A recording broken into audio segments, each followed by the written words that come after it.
What's up? What's up? That's good. Well, Justin, obviously it's been a long time since we saw you up here at a media day. So how has the layoff been? Any specific reason for this long gap between fights? Yeah, I had a couple of major surgeries last year that I had to attend to. Couldn't even get through a training session, So, last year I got some surgery on my leg and had to spend the remainder of the year doing rehab. It was a blessing in disguise, I got another son now, and got to spend time with my baby, and then I got to coach my younger brother, which was an experience in that. So now it's been good. Were these injuries that had been lingering for a long time, or were they just freak injuries that happened all at once? No, it was one of those wear and tear ones, and then it was just at the end of it, it finally gave way, kind of thing. So now I'm happy I got it done. It was still early in my career, kind of thing. So for the longevity of my career, I had to do the smart thing. And, well, you're coming back to a massive pay-per-view here in Perth. You're part of the world. So what are the emotions now that, camp's out of the way? Now you just have to fight in your home country. Yeah, man, that's just blessed, My specialist said that I wouldn't be ready till a bit later this year. And then I heard that there was going to be a card in Perth, so I really knuckled down on the rehab to get into the right shape for this fight. Because I wanted my sons to come and watch me fight because it's nice and close to home. Now I get to have my family here to watch, man. It's the best thing.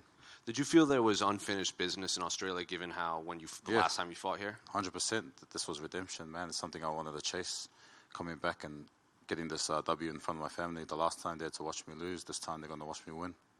Then you're facing Parker Porter, a unique career where he's actually been fighting longer than you, but you've been in the UFC longer than him. So what do you make of him as an opponent?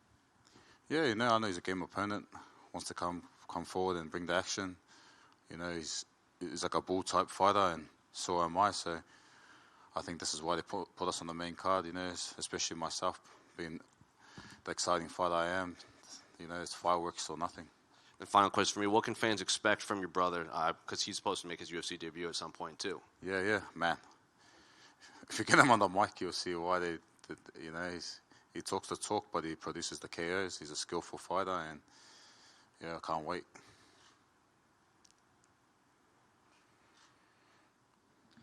How you going, Justin? Haven't seen you since high school. I hope you've been well. Yeah, I'm good, Russ.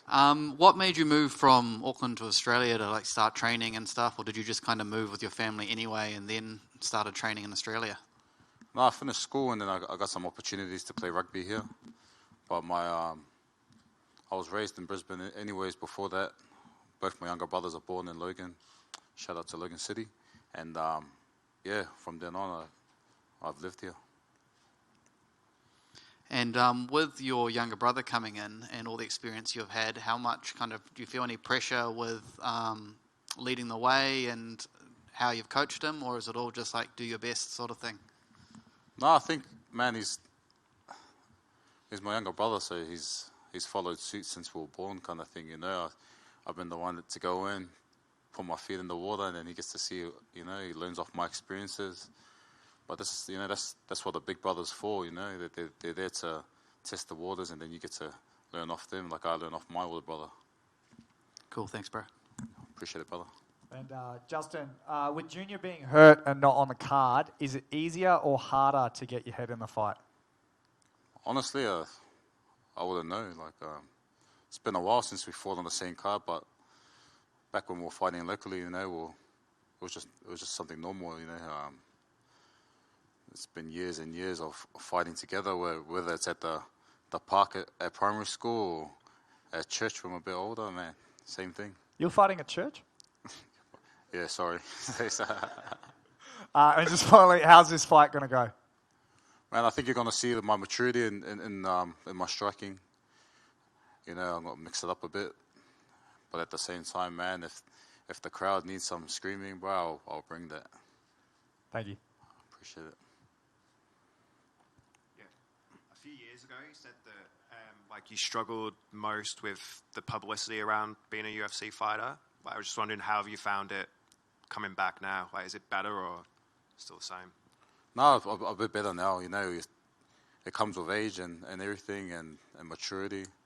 At first, I was kind of tossed into the limelight kind of thing. I went from fighting at a pub to fighting in front of 50-something thousand people. So for anyone, that kind of shock would shock someone. But now I've had a few more fights under my belt and a few more shows under the belt. Man, it's a bit easier.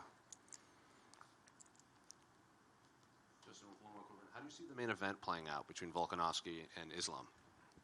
Honestly, I think Volk will get the win. And I think people are going to be very shocked. He's the most underrated fighter maybe in history. I don't know how people doubt someone like him that's proved time and time again how much of a versatile fighter and how much of a tough person he is. I've trained with him, man, and his biggest asset is his arrogance to not letting everyone give in. He's a hard trainer. He's just a hard, tough dude, bro. Given he's the number one pound-for-pound fighter in the world, why do you think people are constantly underestimating him still? I think people just ride off that Khabib, that mystical Khabib thing, and, this guy's another one of those Khabib mystical things. But, man, if you look at the last 5 opponents each guy has fought, man, how can you not deny Volk being the best fighter on the planet?